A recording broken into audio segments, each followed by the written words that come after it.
Hello, this is Dr. Tim Harrison, and I'm coming to you from my undisclosed headquarters down somewhere in Bristol, Virginia. Today, we're looking at Buddhism. Buddhism is also from the continent of India, where we found Hinduism, and Buddhism is actually a reaction to Hinduism in many ways. And it begins with a prince by the name of Siddhartha. Siddhartha one day sneaks out of the palace, and he is confronted with three different individuals, all of them in a state of suffering, one of them in a state of death. And so it changes his life. So he begins this search for the ultimate question of what life is about and what is important.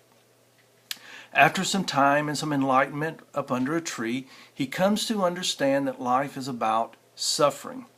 All life is suffering, or dukkha. And in order for us to understand suffering, we have to understand where it begins. It begins with our attachment to things, particularly to the material world.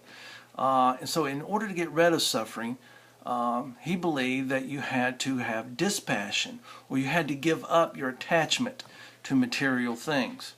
And you do this by living the Eightfold Path, which you find in your textbook.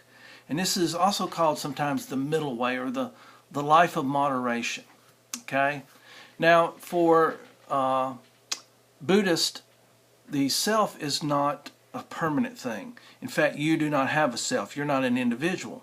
You are a collection of things. And each time that you go through this cycle of life, upon death and then reincarnation, you are taken apart, and then you become a new self again. So there is no self, nothing permanent in life.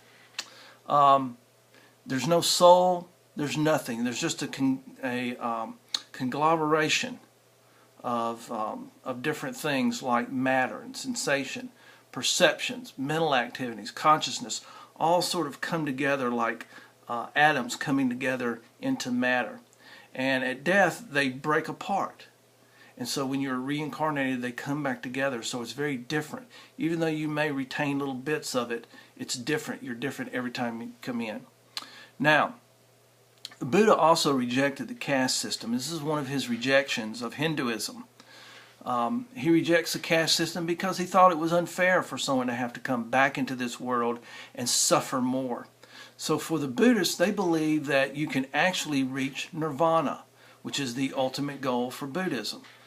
You can reach nirvana through the practice of the Eightfold Pathway and by enlightenment. So here are our questions again. What is the absolute in Buddhism? What are they trying to achieve? What is the end goal? Also, what does death have to say about Buddhism? And what does Buddhism have to say about death? Also, are human beings powerful, or are they weak in the system of Buddhism? All of these are things that we've been looking at with other religions. So that's Buddhism. Enjoy the week. Enjoy your textbook material and your quizzes and the other things that you're doing. I hope this will be a great week for you. And remember a bit of wisdom from a Southern philosopher who lived in my hometown of Lexington, Georgia, by the name of Doyle Holmes. The world is run on ignorance by a bunch of hickanut heads.